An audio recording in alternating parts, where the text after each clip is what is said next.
இப்போ நம்ம செய்ய போகிறது சுண்டைக்காய் காரக்குழம்பு. அதுக்கு சுண்டைக்காவை ஃபஸ்ட்டு இடித்து விதையெல்லாம் எடுத்து தண்ணி இருக்க வேண்டியது தான். அந்த விதையெல்லாம் தண்ணியில் போட்டு கழுவி எடுத்துக்கணும். இடித்தோடனே இந்த கலரில் வந்துடும். விதையெல்லாம் கழுவி எடுத்துக்கணும். காரக்குழம்புக்கு எப்போவுமே இந்த மாதிரி தான் பண்ணுவோம். சாம்பாருக்கு அப்படியே போட்டுருவோம்.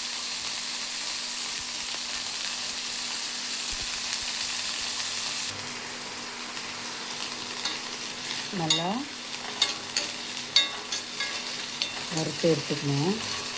தோல் ஒரு மாதிரி வெள்ளையாக மாறும். அப்போ நல்லா வறுத்து எடுத்துக்கிட்டு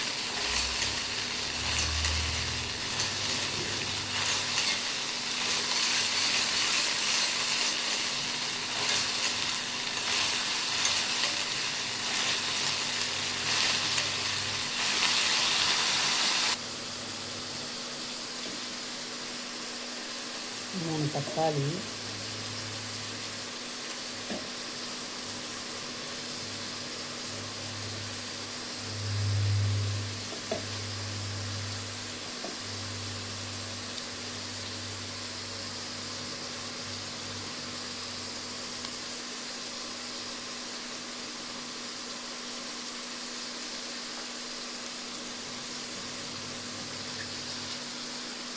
வெங்காயம்,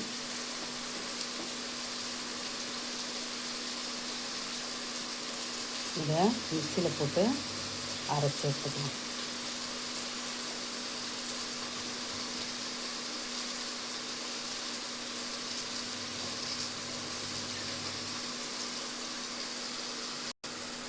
இப்போது மிக்சியில் இதை அரைச்சி எடுத்துக்கலாம். அவ்வளோதான், அரைச்சி எடுத்துக்கிட்டேன்.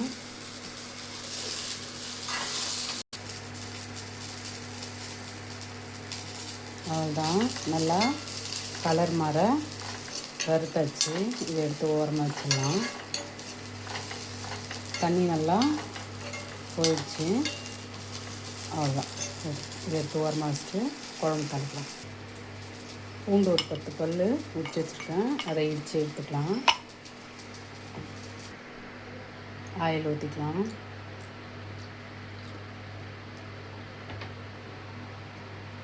இப்போ நம்ம பச்சையாக தான் போட்டு வெங்காயம் தக்காளி அரைச்சிருக்கோம். அதனால் நல்லா விதக்கணும். எண்ணெய் பிரிகிற அளவுக்கு நல்லா விதக்க வேண்டியது தான். ஒரே ஒரு கொஞ்சமாக புளி. ஆயில் காஞ்சிச்சு, கடுகு போட்டுக்கலாம்.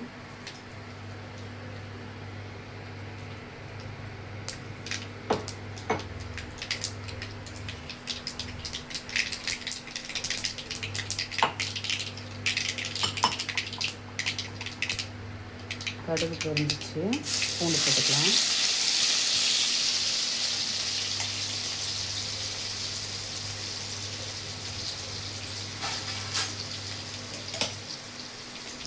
பூண்டு எப்போவுமே நல்லா கோல்டன் ப்ரௌனாக வந்ததுக்கப்புறம் வெங்காயம் தக்காளி எதுவாக இருந்தாலும் நம்ம தாளிக்கும் போதோ எந்த குழம்பு வச்சாலும் பூண்டு நல்லா கோல்டன் ப்ரௌனாக வந்ததுக்கப்புறம் போட்டால் அது ஒரு தனி டேஸ்ட்டு, வாசனை நல்லாயிருக்கும். அவ்வளோதான், வெங்காயம் தக்காளி அரைச்சி வச்ச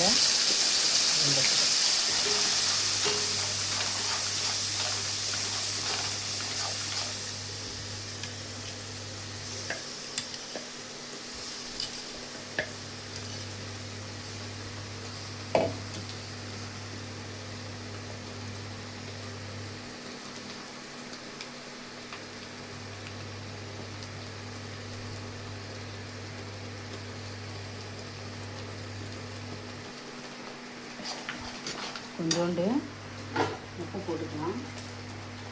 டக்குன்னு வதங்க.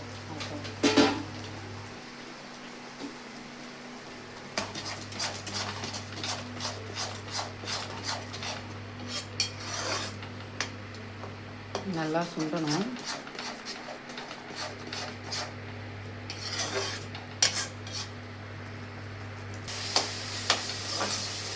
அவ்வளோதான், நல்லா சுண்டியாச்சு.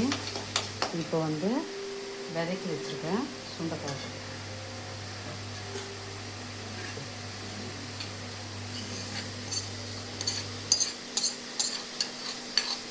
ஏற்கனவே வெடிக்க வச்சதுனால நம்ம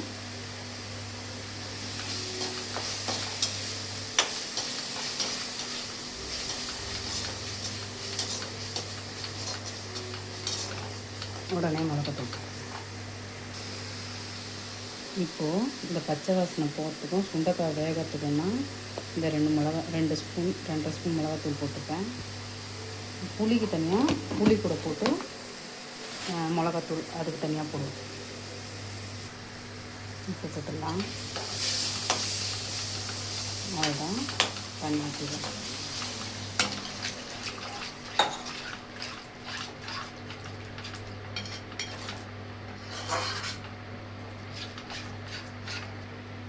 இப்போது மூடி போட்டு மூடிடலாம்.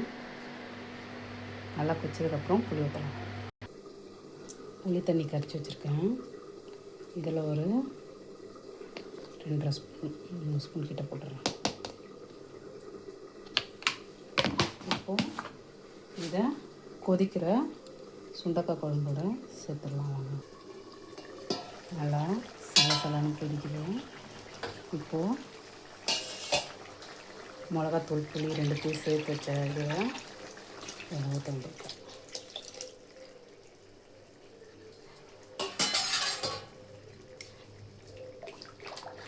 சுண்டக்காய் குழம்பு வந்து நல்லா திக்காக வைக்கணும்.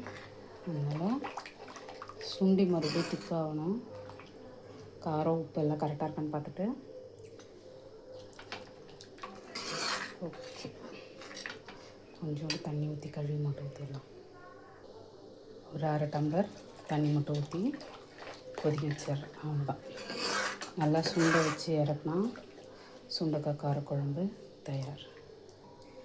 மூடி போட்டு மூடிடலாம். நல்லா திக்காக சுண்டணும் கொதிச்சு. பச்சை சுண்டைக்காய் காரக்குழம்பு தயார். நல்லா சுண்டிடுச்சு.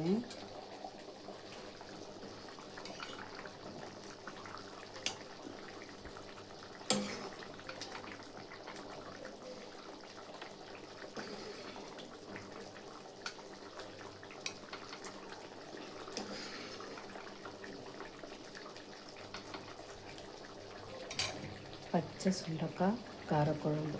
சேனலை லைக் பண்ணுங்கள், சப்ஸ்கிரைப் பண்ணுங்கள். தேங்க்யூ.